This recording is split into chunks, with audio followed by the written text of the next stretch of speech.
Apple's far out announcements. This is MacVoices. This week's MacVoices is supported by Kolide. Kolide is an endpoint solution that uses the most powerful untapped resource in IT, end users. Learn more at kolide.com/MacVoices. Welcome to MacVoices. This is the talk of the Apple community, and I'm Chuck Joyner. Folks, this is MacVoices Live, but it's not Tuesday night. It's Wednesday night. This is a special MacVoices Live because of the Apple Far Out event today. We really didn't see much point in doing a lot of commentary last night because it was just going to be invalidated in a few hours. So we shifted the show to tonight. We're a few hours after the announcements, and we have a nice full house, so we're just going to get right to it. So I'm going to take the screen as I always do. First up, Mr. David Ginsburg. David, good to have you, even though I hear you're wounded. Yeah, I am wounded. Thanks for having me. I decided to stub my toe and break the tip of my big left toe. So I'm in a boot. So, yeah, well, things happen, but it's doing okay. I'm sitting here with the boot on here, keeping it supported, so we'll make it through. But it's good to be here, and lots to talk about. Yeah, and so if you make any strange comments, we'll just attribute it to the drugs. Yeah, okay. Eric Bolden is back, one of our MacVoices patrons. Eric, good to have you back. Thanks so much. Hey, yeah, it's good to be here. It's a fun day. Yeah. Brittany Smith has joined us. Brittany, it's been a while for you too. I'm so glad to have you back, and you brought a friend. I did. Thank you so much for having me. This is my friend Derek. He watched his first Apple event today. Yeah. So, Britt, good to have you back. Derek, welcome. I'm delighted. When Brittany, suggested bringing you along, I thought, yeah, this would be interesting to have someone as jaded and as long as we've all been looking at this stuff, who watched his first Apple event and see what you think. So, feel free to dive in with any observations that you have. Thanks for having me. Derek, I'm so sorry. Let me just apologize in advance. Yeah, good point. Good point. Jim Ray is here, and are those AirPods Pro, Jim? Or Max? Excuse me, AirPods Max? They're Maxin. Wow. Ooh. Right. Jim, you have to turn your head to the left and give us the full Vanna. Nice. Okay, very nice, Jim. Very nice. Ooh. I think you're muted. You're muted, Jim. I'm muted. Yes, I'm trying them out, so we'll see how that goes. Good. And I'm pre-jaded. You're So, Jim, let me ask you this: as a matter of information, are you using the microphones in the AirPods Max? I am. So, how does that sound? It sounds pretty good. Yeah. It's got for me, it's kind of weird. There's not much side tone, so I'm gonna have to get used to that. Okay. Or I don't know. There's some way to adjust that. Don't know. Beside Mr. Ray is Mr. Bixby. Webb, it's great to have you back. Another one of our MacVoices patrons. Glad you made it. Chuck, thank you for having me. It'll be hopefully be an interesting show tonight. Well, I think it will definitely be an interesting show. It will certainly be something. It'll be something, yeah. Yes, and someone we haven't seen for a while, Kelly Guimont. Kelly, it's great to have you back. Where have you been hiding? I couldn't let all y'all nerds get together and not get in the middle of all of this. You knew that wasn't going to happen. Yeah. You're going to want to talk about the Apple event, and I'm here to derail. There you go. There you go. It's good to see Kelly, but I think Patrice wins the Long Time No See award. I know. I mean, they're coming out of the woodwork here. Patrice Brend'Amour is here from a time zone that is a whole lot later than the one we're in. Patrice, that is true. Great to have you. Great to have you. I'm glad I could make it. I mean, I'm on vacation. I'm actually in London right now, in my hotel room. So yeah, it's good. The signal looks rock solid. So yeah, I'm trying this out. Like I'm planning on doing a stream on Friday. So let's see. Good. Well, we're happy to be the guinea pig. Yeah. See, people spare no expense to be on MacVoices Live. That's right. Last but absolutely not least, coming in just under the wire, Mr. Andrew Orr. Andrew, welcome. It's great to have you.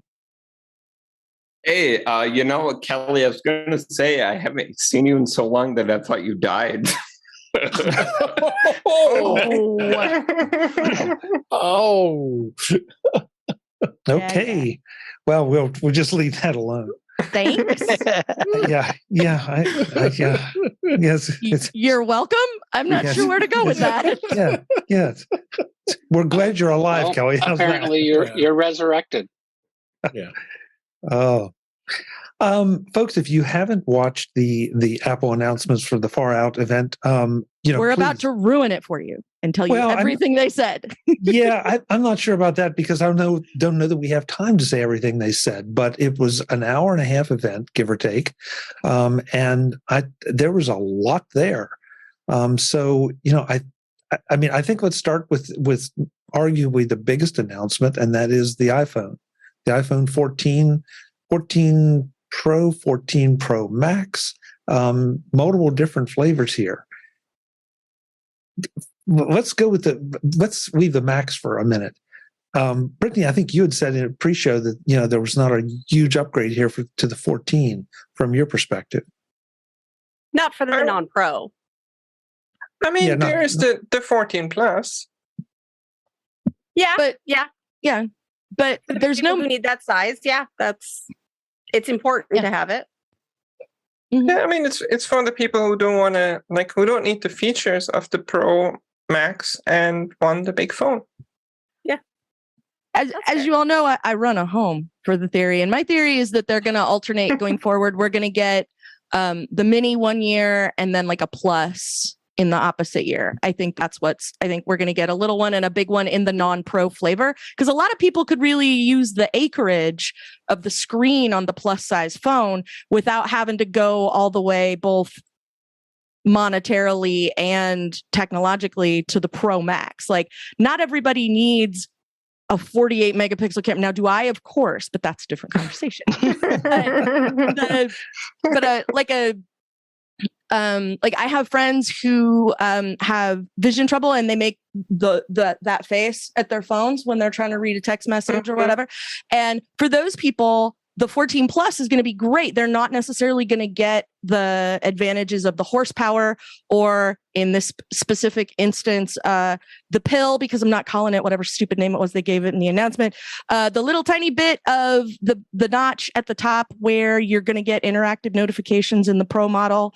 A lot of people who just want more screen size aren't going to care about any of that stuff. So for them, having the Plus available is going to be great. It was like Lonely Island or something. I don't remember. The Magic Island. No, the Display Island. Yeah.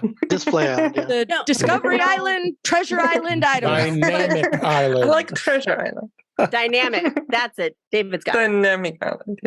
Yeah. See? Dumb name. But anyway, a lot of people who would get the utility out of having more screen aren't going to get the utility out of an itty bitty notification spot. So for them, having a plus size is super great. And if we go mini plus in the regular models, without Pro, I think that gives people a lot of options. So I like it a lot.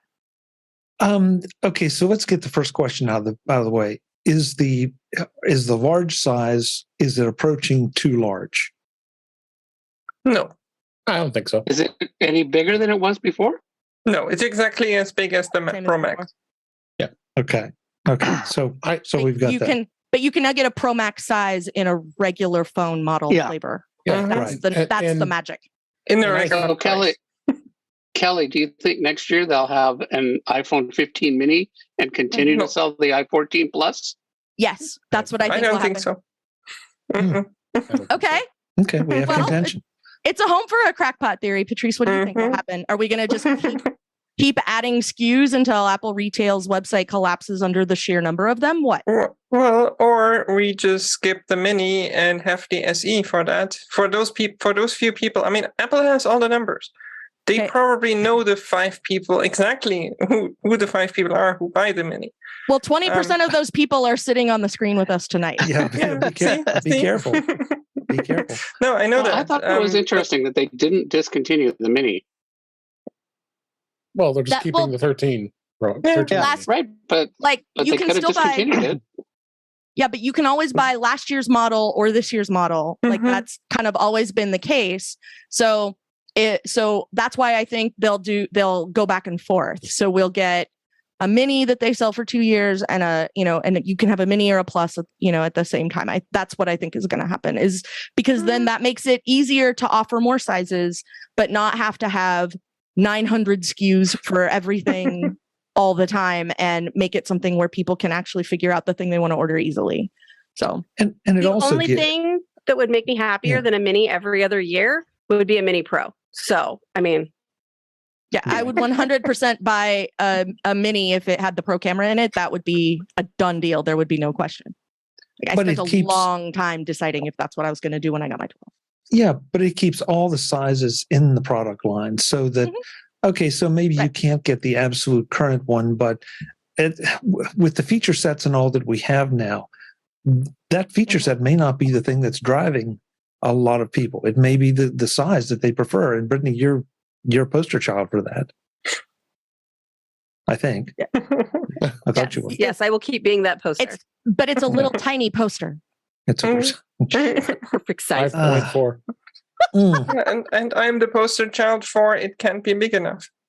Same here. Yeah, And there Okay. should be that for everyone. right. That's Yeah. why I think they'll do both. So you can, if you want a mini, there's a 13 mini. And if you want a plus, you can get a 14 plus. Or if you want a Pro Max, you can get Pro Max. But you don't have to go Pro to get another option in a screen size, and you don't have to give anything up to get a good option in a smaller screen size. That's why I think this makes a lot of sense. Jim, you wanted to say something about the correct term, I believe, is dynamic island. It's not treasure right. island. Yeah, I was wrong. Andrew. Well, did you want to? That's the Max feature. So did you want to jump to that? Yeah, I mean, we That's fine. might as well, Okay, just because I wanted- think we've wanted to make already been sure. dancing on it. Yeah. I want to know what David has to say on the 14 plus, though. Yeah. Oh, yeah, if you wouldn't mind- I put it in the chat here. Yeah, or David, you want to go first, and then we'll let Yeah, Jim it'll move to the be quick. to the pro. I just wanted to make a point on the 14 plus. I think this is a long overdue. There's so many people that want the large display and not have to spend the big bucks on the Max. Mhm. I give a good case in point. My mother-in-law, she had an 8 plus. She loved it, but there was no way we were going to buy her a 13 Pro Max for what she does with that phone. So I think Apple was so smart with this, and I can place bets that 14 plus is going to sell very well for Apple at this Absolutely. time around. And have a no frills 6.7 inch screen and be very happy. Mhm. Okay. Yep. All right. Yeah, and frankly, I will confess, I forgot that the 15 was not available in that Max size, because I tend to go to the pro side. So I think and what Kelly said about, folks that may have a little bit of trouble seeing, well, now they can crank the font size up even more. So, Which she already does, but And now she's using 11, so 11 Pro. Yeah. So. and not have to spend $1,300 or $1,400 on a phone when you're only using like 10% of the features, and Right. 2% of that 10% is zoom everything way in. So I think that's super helpful, and to just pave the road to get to Treasure Island at the top of the screen. It's a pro feature, so it's going to start in the new fancy pants phone, and then like the 15. When the 15 comes out, it's going to be out for everybody. Like that was a really interesting thing they did today, was like all the features virtually all of the new exciting stuff is on every single model of the phone. So Jim, tell us about Treasure Island. Yeah. Well, I just think it's kind of brilliant. I mean, the notch has always been like basically sort of a bug, right? I mean, nobody wants a notch, right? And they just turned it into a feature. Mm-hmm. Right? It's like, well, we've got this bug, and isn't it great? It's awesome. You won't be able to wait to now everybody's going to want a phone with this bug. I think, wow, that is what an Apple, magic trick to do that. So that's number one about it. And how clever. And it also makes me think, since, this probably took a fair amount of engineering or maybe that's not the right word, but a fair amount of work, because all those dynamic things. What's that? They had to very carefully make sure that it's black where the cutout part is. So they spent some time on that, which to me means that having a hole in the display is here for a while. There's been rumors that maybe they're gonna have a phone that would not have that, and somehow have the sensors look through the screen or bring back Touch ID under the screen. Well, clearly that's not happening. This notch/pill thing is here for a long time. This is signaling that, which fine, whatever. The other thing that I was kind of thinking about is this is going to kind of encourage us to touch that area, and that area has cameras and lenses and stuff. So I'm wondering if that is going to be somewhat of an issue of getting finger crap on the forward-facing lens and sensors. Because it's probably a minor thing, but because Apple's going to sell you a $49 glove that you can wear with capacitive fingers, so you can touch, but then also wipe off the Face ID camera so that you can unlock your phone without your with your face from time to time, right? So I think in the past there was no reason to touch the notch, but now it's going to be like drawing you, touch me. Even in the past, there was one reason. If you pulled down for notification center, right, you would still touch the area. And what I find interesting is, if I saw it correctly, in the 13, they pushed the notch up, like they pushed it all the way to the corner, and now they've moved it back down a little bit. Like, I think the screen actually got a little bit bigger, and they moved it a tiny amount back. And that's super interesting to see, that they tried to push it out of the way and kind of make it disappear completely into the frame. And now they're moving it back more into the center and using it, actually. And that's super interesting to see. What's even more interesting is the fact that the third party app developers are going to be able to take advantage of the dynamic island treasure island. Because they were demonstrating it to where I think there was baseball scores for MLB and Lyft popped up as well. So how cool is that? The little small thing there that you don't have to go anywhere. It's right there on that small little pill there. But it's like a really similar API to that lock screen feature that's not even in the beta yet. Yeah. Yeah. But also, is it going to be the touch bar, or the force touch trackpad, where it's a thing that not everybody has? So if you're going to make a notification that goes up there, you're also going to have to make a way for that notification to be available to people who only bought a mere mortal phone and not the brand new phone in the Pro or the Pro Max flavor. So I think Apple actually solved that already, because I hope so. I'm pretty sure that all you do is say, hey, show a notification or show these features up in this area, and Apple will decide based on the phone how it's going to be shown. Yeah, because they can do the same. They can do the exact same thing on the older phones. I'll bet there's a little more to it than that, because that could be different sizes, like that baseball score thing she mentioned. It's just the two numbers on the side. Some of them, the thing was getting bigger. But they can do that. They can do that on the old design. But if it's not easy, people won't do it, and that's the thing that I'm worried about. Is my guess is it will be super easy, because it's not that big of a thing, and it should probably be simpler than the touch bar, which wasn't that hard. But the other thing is, they're going to sell a lot of 14 Max phones, way more than the number of devices that had touch bars. So, I think, and it only applies to certain apps that really need to, how many apps need to show something all the time? Most apps won't need to do anything. Right. And, the few apps that do need to do something, it will probably be enough of a big win that they'll probably do it. That's my hope. Eric, you had a feature request for for the display island. Dynamic island. Now you've got me doing it, darn it. It's Treasure Island, Chuck. It's Treasure Island. Yeah. I'm just looking forward to, like googly eyes add-on that you put in and have little eyeballs up there. They're, it's kind of in the grand tradition of what's happening with Apple stuff. Yeah. Oh my God, talking moose for that. Wow. Wow. See, now all of a sudden everybody loves the island. Okay, now I need a new phone. Okay. Or Derek, a toaster? If a toaster flew by every so often? Derek, get in here. You're seeing things for the very first time through completely unjaded eyes. You don't even know what a flying toaster is.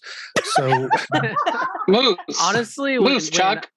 I was watching it, when they were going over that, my first question was why? I mean, I never pay any attention to that other than using it for a camera. I mean, I have no idea if I'll use this new feature or not. It might just annoy the hell out of me too. I don't know. Today's Mac Voices is supported by Kolide. Kolide is an endpoint security solution that uses the most powerful untapped resource in IT, end users. Old school device management tools like MDMs force disruptive agents onto employee devices that slow performance and treat privacy as an afterthought. Kolide does things differently, though. Instead of forcing changes on users, Kolide notifies your team via Slack when their devices are insecure and gives them step-by-step instructions on how to solve the problem. For IT admins, Kolide provides a single dashboard that lets you monitor the security of your entire fleet, whether they're running on Mac, Windows, or Linux. That visibility makes it easy to prove compliance to your auditors, customers, and leadership. And by reaching out to employees via a friendly Slack message, Kolide can help you build a culture in which everyone contributes to security. You can meet your compliance goals today by putting users first. Visit kolide.com/MacVoices to find out how. That's Kolide, KOLIDE.com/MacVoices. Thanks to Kolide for supporting this week's Mac Voices. I have to admit, I looked at it and I wasn't quite sure, but the more I saw it, the more I kind of liked the idea of having a potential piece of information or space for information that can be there that is not cluttering up the center of the screen. So, I felt like, everybody's focusing on, what could go wrong. And I'm thinking about, okay, what could you do with this that could be really useful?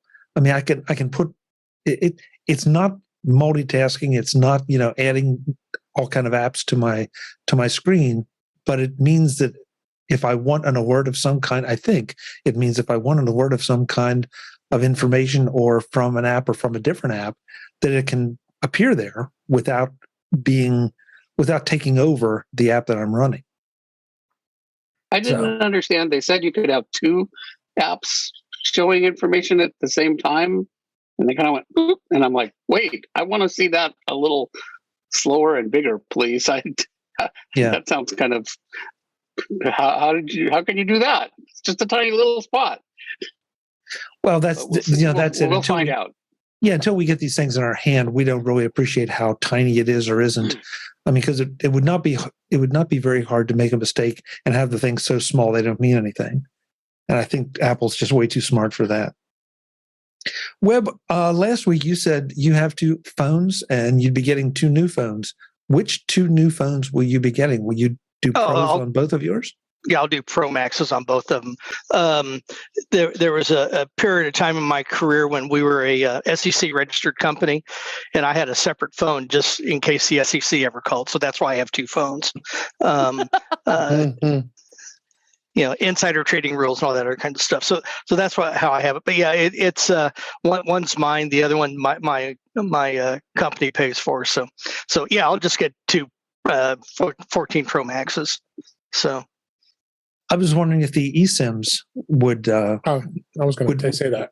Yeah, would take you down to one phone, Web, so that you could have multiple numbers on one. I understand the concept. I like being able to turn this one off. So You can turn it off with the two. Yeah, I phones. know.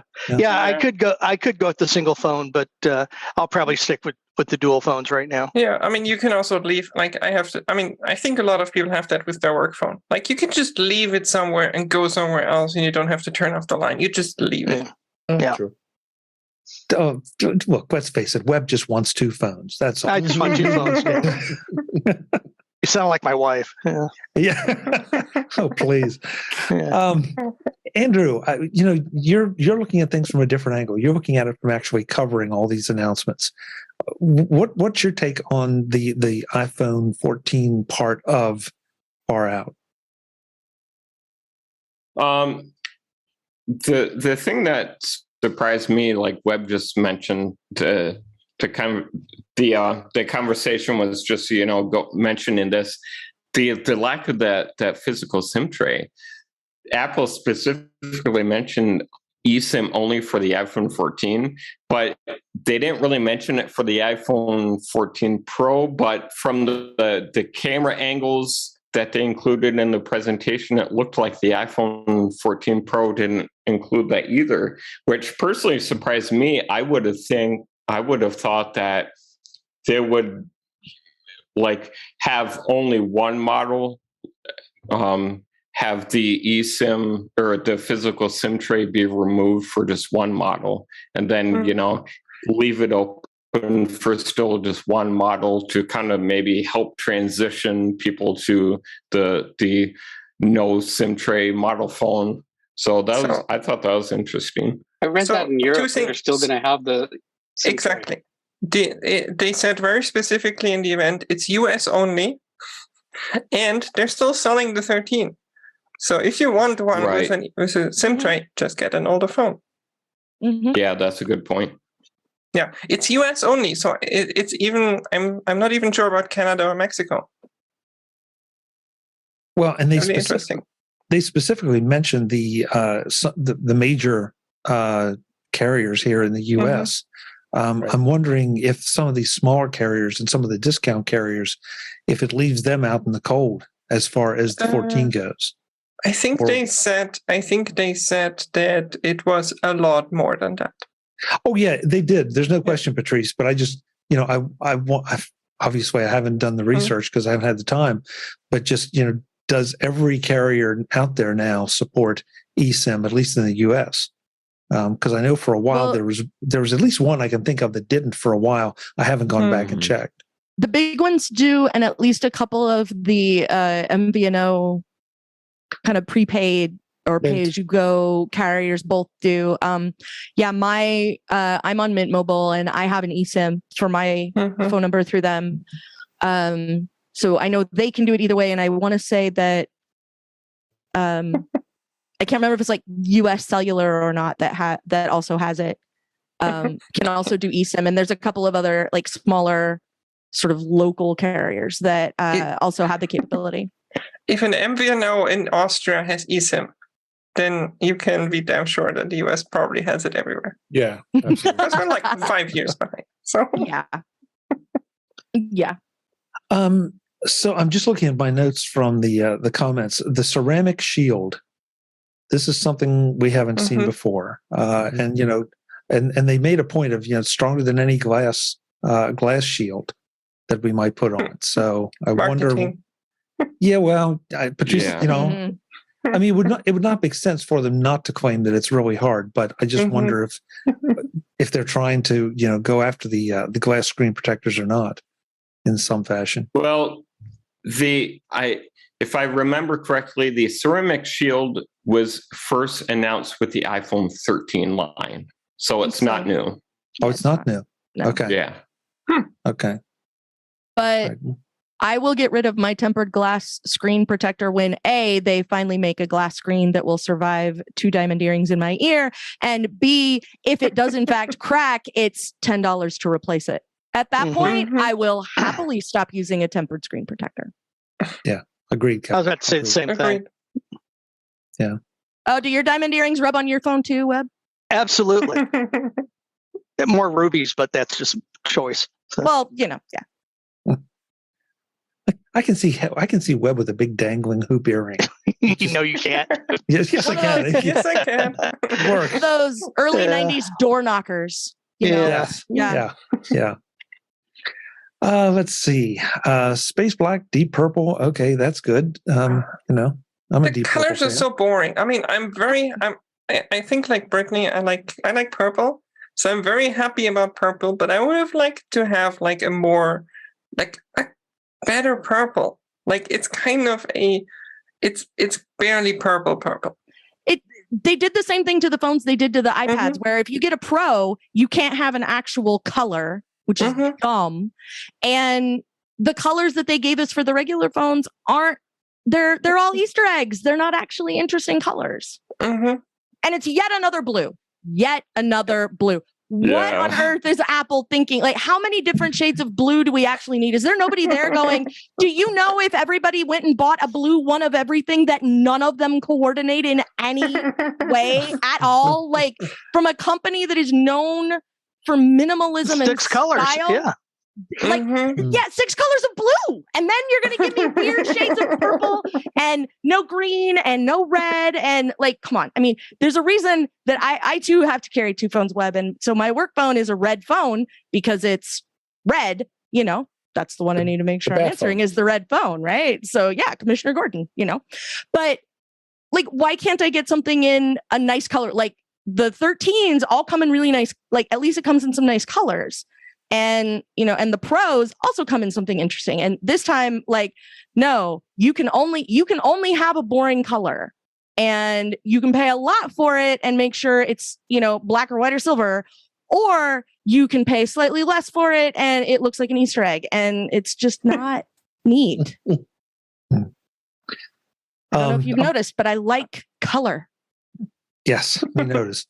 I want to catch the chat room up here. There were some discussions about what makes the Pro and the Max designation, and is it confusing? Brian says that his provider, which is Total Wireless, doesn't have an eSIM to his knowledge, but he assumes they'll be getting on board soon. And yeah, I would. They will have to. They don't have a choice. If they want iPhones, yeah. Yeah, and Cletus 14s anyway. says Straight Talk has it. I assume that's a provider that I'm not familiar with. Yeah. Pay as you go. MVNO. Yeah. There you go. Straight Talk Walmart, I think. They sell to Walmart. Yeah. Is it? Yeah. Okay. Yeah. Okay. We have to talk cameras because that's such an important thing. I don't know about you, but Lord. I am anxious to have 4 trillion calculations done on my photos, each photo. I mean, with the A16 processor. Never has a finger in front of the lens been rendered with higher resolution and detail. You can get therapy for that, Chuck. I don't know. I mean, I think this was kind of exciting. We now have a 4 nanometer processor in the phone, and that's impressive. And I'm anxious to try out the stabilization too. I don't know how if you all saw that, but that I'm not sure it'll put the gimbals out of business, but it certainly is going to make them a little bit tougher to come by. Well, the GoPros have been doing that for a while and seem to do a really good job. Yeah. I mean, there are still cases where you need a gimbal, like the video that we're showing. Yeah. I mean, is anybody else excited about the camera, or is it just we've got new camera now? We have 48 megapixels. No, yeah, I thought that. I'm excited about that. I put that down on my notes. I'm excited about the zoom options. Got 4 zoom options now. Yeah. Well, technically, you even have more than that. Right. I mean, that's why they talked about the 48 megapixels, and then that you can basically go anywhere in between and crop it any way you want, and it's still full resolution. Right. Yeah. And then the 12 megapixel for the wide lens, and then 48 megapixel for the main camera. So. But remember, the base iCloud storage plan comes with 5 gigabytes. So you can take 3 pictures, or you can have 4 seconds of video, and you're done. I'm not even sure if hallelujah, have a 2 terabyte plan. Well, I think it's important to keep in mind. So Apple even said this in their event. It's a 48 megapixel sensor, but I believe they said the file size would still. Oh. The file be around the 12 megapixel sensor size that we have currently. So, a bigger their low light capabilities out a photo, and you can blow it up in a bigger size without distorting anything. But I'm just not sure if it will if iPhone users will notice a difference, just because I think the iPhone cameras are already so good now. Mm-hmm. A lot of iPhone users, probably not, but some will, because this is the Pro phone with the Pro features, and some pros do care about that and will be very excited. I mean, part of why I like it is because sometimes as part of my job, I have to take a picture of something, back behind or under something, and back behind a computer, the back end of a server rack, something like that. Anything that makes the low light camera better also means that you've got more sensor to capture that image, which means that all of your pictures are going to improve if you've got the low light sensor, because having more sensor means you're capturing more detail, so you can see better the line between my black shirt and my very dark brown closet doors. You can see, the definition and just exactly how fuzzy all my hair is, things like that. So, seeing how the low light evolves is the part that I'm always watching really closely, because it means that all pictures can be improved, because if you're getting better low light, it's because you've got more information being captured by the sensor. So you've either got a bigger sensor, it's doing more with it. And when you force multiply that against the computational photography engine that they have behind all of the rest of it after you take the photo, that's the part that really makes it impressive. So, you guys remember the shot they showed of the beach, and they were like, see how clear the rocks are? Do you remember that picture? Yeah. Yeah, the overhead shot. Yeah. Were they hanging out of a helicopter? Or did they tie wrap it to a drone? What that looked like a drone picture. It probably was a drone. Could have been. No reason it couldn't have been. It's sort of like an odd thing for an iPhone picture. You're not going to take that picture with your iPhone. Really? I don't know. I mean. So as we're talking, I get a message on my watch. Get ready for iPhone pre-order now, then speed through checkout on 9/9. I just got it too. But prep work. And I just did it. Yeah. So, by the way, they also increased the sensor size on the wide angle because it was mentioned in the chat. They did. So sort of a cross between one of Andrew's comments and one of Kelly's comments. I was not real clear. Andrew, I think you were making the point that the file size is comparable to the 12 megapixel. That's what I thought I remembered. Yeah. That's not in RAW. I have a screenshot of the grid, and it is showing the 12 megapixel for the. Yep, but how big is a raw image? They never did mention that. No, they didn't mention that. No. Yeah. So that's a personal question. That's a good point. I think, Eric, you might have mentioned that briefly. So I think the Apple Pro RAW photo will be the full 48 megapixel capture, and maybe the rest of it will just be limited to what they have going right now. Yeah, Derek, I want you back in here. I mean, what are your thoughts on all of this? Was it for you just a lot of techno babble, or does it mean something? Because if you're a video editor, you have to have some thoughts on this. Oh yeah. As Kelly was bringing up the low lighting, it's I often film for my work as well, and I'm usually closing or on the closing side, so I'm videoing at night, and it's horrible. I mean, I have an improved camera. I've been waiting for years for them to focus on the low lighting pictures for some shots that I can get better now. So that's something that I'm looking forward to. Not to mention, I'm also having to take photos for guests too. And I have to say, recently I've been getting a lot of jealousy with people with Android phones and stuff like that have like these amazing pictures. And then I look at my low light pictures and I'm like, something wrong here. Yeah. But, Derek, what phone do you have now? I have the 11. Okay. So it was like, I think it was like the first step up with the low lighting pictures, which is why I jumped on it to get that one. Yeah. Yeah. Yeah. In the chat room, who was it? Cletus? I think Cletus says he's jumping from an 11 Pro Max and low light is amazing there. Jeff says a tiny sensor is tiny no matter what number of pixels they pull out of it.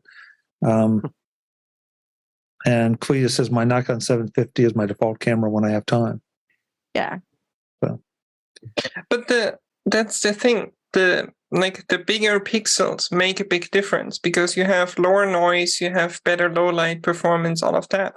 So the megapixel number doesn't even have to change. But if the pixels get better, the image gets better immediately. Mm-hmm. Like even if it's only because the iPhone doesn't have to do as much in the background as it used to. Mm-hmm. The panel is back in the next edition of Mac Voices to talk more about all the announcements that came out of Apple's Far Out event just a few hours before we recorded this session. That's next time on Mac Voices, and I hope you'll join us. Until then, I'm Chuck Joyner. As always, thanks for watching. Visit MacVoices.com for show notes and to connect with Chuck on social media.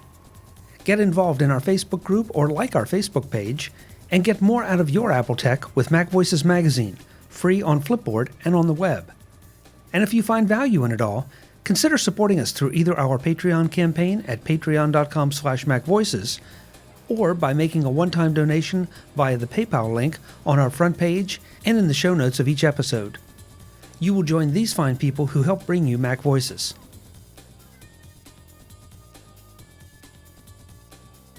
Advertising handled by Backbeat Media at backbeatmedia.com.